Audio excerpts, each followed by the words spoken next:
Hello everybody, it's Dio from Firm But Fair Gaming, bringing you another video.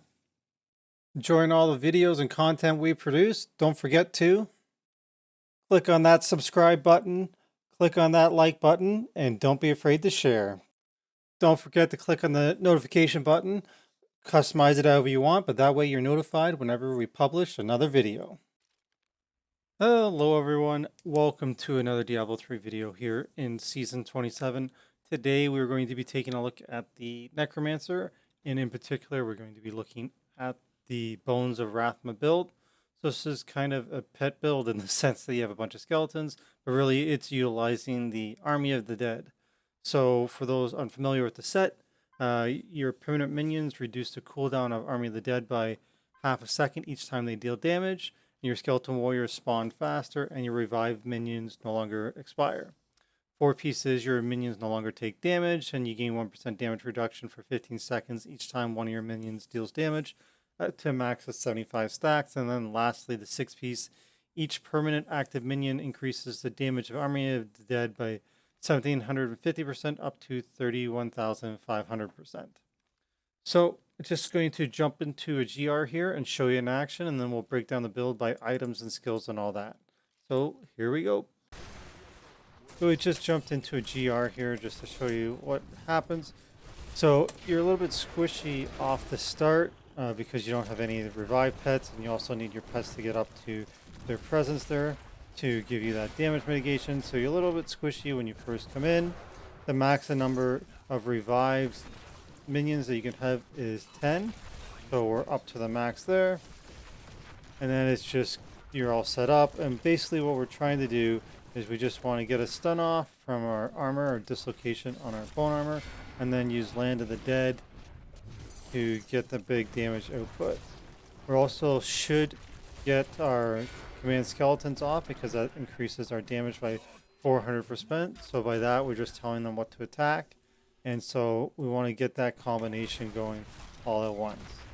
So I stunned a little bit early. So I'm just going to bait here, jump in, stun, command my skeletons, and then used Army of the Dead, and it destroyed pretty much everything. And then we just had that to clean up afterwards. Oh, we even spawned a Condi over here. Then we use Army of the Dead, command skeleton, and boom. So we also want to try to maintain our 10 power shift as well as we can. So I'm just saving this because we got the Condi going that I don't need to unnecessarily blow it. So command my skeletons, Army of the Dead. So the skeletons and the whole army were kind of in the back there, so I didn't get as much of a big hit off on the elite as I would have liked, but because we're doing a little bit lower of a GR, because I just wanted to show it in action versus progress with it. We still were able to just quickly clean that up. But this is all we're doing. We're using, getting beat up a little bit there. We are a little bit squishy to in general. So we are using the esoteric to help it out, and mine's not max, so I'm a little bit even more squishy, but it's high enough. So we're just waiting here, trying to get the Army of the Dead off CD. We got it, we stunned, and then we do that. We should be going on the physical cycle, so on the COE. I have been going a little bit on poison and whatnot, but that's just because it is a little lower the GR, so I'm able to still get the kills. But if I was pushing high end, I would definitely be wanting to focus this only on physical. Like here, there's the physical, and I just dropped it, and then it one-shot it. Then here we come here again, try and get to my 10 power shift. Going to stun, and then drop. I didn't get the stun off in time, I got knocked back, so then I didn't even cast it. But as you can see, it's pretty powerful. The main thing is just living, because we are a little bit squishy. As you can see, I got a couple procs off there. Both my followers' second life there. I'm also running second life as well. That one's just Rathma shield that we're carrying as one of our passives. But this is pretty much what you want to do. We are running Zais, so we do want to maintain some distance, but it makes it a little bit challenging when we need to get in there to stun. So ideally we would stun, then kind of blink backwards, command our skeletons, and then pop to Land of the Dead. I wasn't paying attention to the map and I just walked the wrong way. So our minions don't die because they live forever for the set bonus, so we don't have to worry about that. You can resummon them if you want. Oh, we didn't have it open. There we go. Thought we had it up. And perfect. All the way up here. So ideally, I'm just gonna wait here. Physical, stun, blink. And my oh, I missed with the army. I was too far away. I'm not commanding my skeletons to attack now because I want to try that again. So stun, command to attack, and they're all back there. All right. Enough of that. Oh, he's still up. Oh, that's hilarious. That just cost myself an extra gem roll for not paying attention. And that would also be pretty unfortunate to have happen on a Rift Guardian, because we wouldn't be able to get our revive monsters up. I can't believe I just took that and died. That's okay. Is that a primal? It looked like a primal. What do we get? Oh. Womp womp. Sad day. Let's see what everybody. There we go. Sad primal. Anyways, so that was the build in action. Now let's cover the pieces. Okay, here we are. Let's go through the items that we're using. So we are wearing 5 pieces of the set. So we're using Ring of Royal Grandeur in this build. And as a result, we're also wearing Captain Crimson's. So for those unfamiliar with Captain Crimson's, basically the main thing is it reduces cooldown of all skills and resource costs by 20%. And then the 3-piece bonus is damage dealt is increased by your percent of cooldown reduction, and your damage taken is reduced by your percentage of cost reduction. So you get some damage and some damage mitigation. So we're using the 5 pieces, and then we're going to have the belt and pants for Crimson's. The neck, we're using squirts, so while not taking damage, damage dealt is increased by up to 100%, and damage taken is increased by up to 50%. So here it is here down on the bottom, that's how many stacks you have. Our bracers are Bonds of Kleena, so this is Army of the Dead, deals up to 100% increased damage, or double this bonus against an active target of command skeletons. So that's why we should make sure to command our skeletons to attack the target before using the Army of the Dead. Then for our rings, we are using Crisp and Sentence, so you deal up to 100% increased damage against slowed enemies, or triple this bonus against enemies afflicted by any other type of control impairing effect. So that is why I was trying to stun, to get that extra triple damage. And then we are using COE, so it cycles through the elements, so poison, physical, fire, cold, all that. And so we're on physical skills, so we want to try to use Army of the Dead when we are on physical on the ring.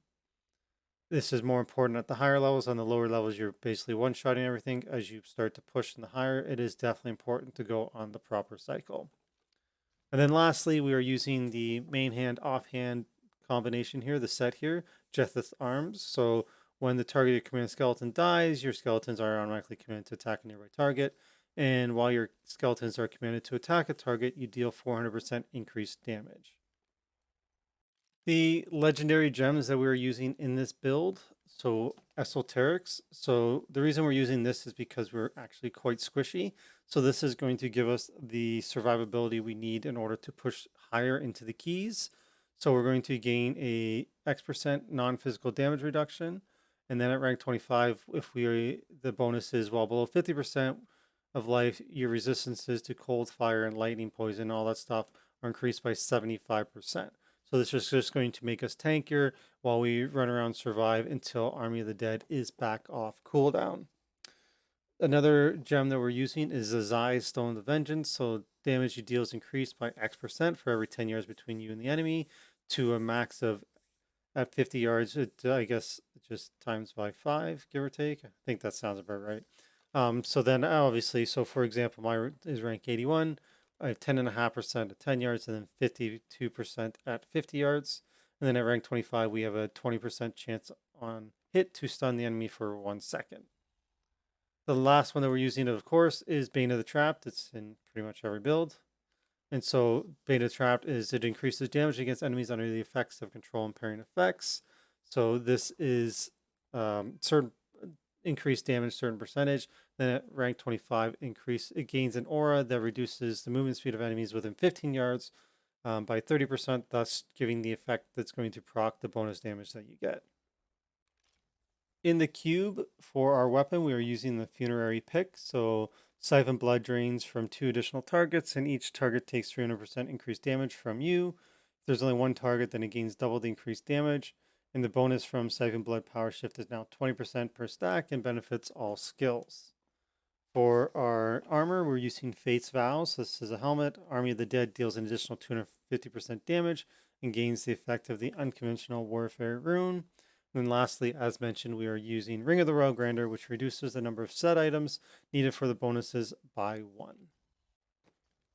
For these skills being used in this build, using Army of the Dead with Death Valley, so we're going to just raise a Massive Skeletal Army and it pummels the target 12,000% physical damage in a 15-yard radius. And the army knocks all over affected enemies towards the center. So that's why they were grouping. Then we're using command skeletons with frenzy, so just command them to attack and increase their damage by 50%, attack speed by 25% while they attack it. Siphon blood with power shift is gain 15 essence, so as we're commanding our skeletons, it actually requires essence when we tell them go command them to attack something. So this will replenish that, as well as we're going to deal 150% weapon as poison, and it heals us for 2% of our total health every second while channeling. And then damage is increased by 10% each time per stack. That's why we want to try to get it to 10 stacks to get to 100% damage. We're also using Blood Rush here with potency. So this is after we blink, we're basically going to get 100% armor for 2 seconds, so it'll help to make us a little bit tankier.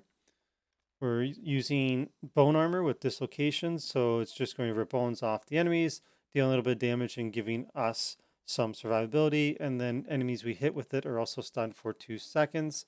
So that's what I was trying to hit them with, then blink away, and then cast Army of the Dead, just to get the triple effect from Christmas. And then lastly, we're using Revive with Personal Army to make them deal physical damage. And we're just going to target an area, reviving up to 10 corpses within 20 yards.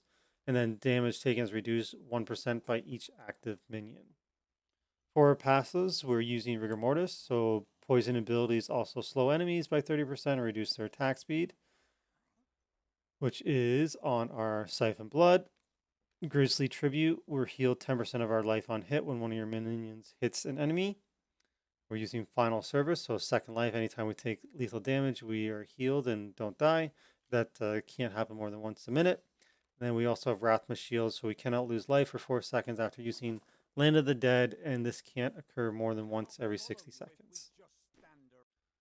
So this brings us to the end of the video. So just to quickly recap kind of the gameplay or the style that you want to play it. You want to use Army of the Dead on physical, on your COE. You want to stun them, then blink for some distance to get more utilization out of your Zais, and then command your skeletons to attack the target, and then use Army of the Dead. So they got to be pretty quick fingered for that to get the maximum benefit. If you aren't able to really get that off, you can just kind of stun them and just cast Army of the Dead on top of yourself. You won't get the complete bonus from the distance for the Zais, but you're still going to get the flat minimum bonus increase as well. So that's going to be it for me in this video. If you have any questions or comments, please let me know below. I'll do my best to answer them. As always, we appreciate like, shares, and subscribe, so please click those buttons. And lastly, we are streaming on Twitch now on Thursdays and Saturdays for Diablo 3, so come check it out, hang out with us, run some keys, let's have some fun. So until next time, I hope to see you in Twitch, and if not, hope to see you at the next video.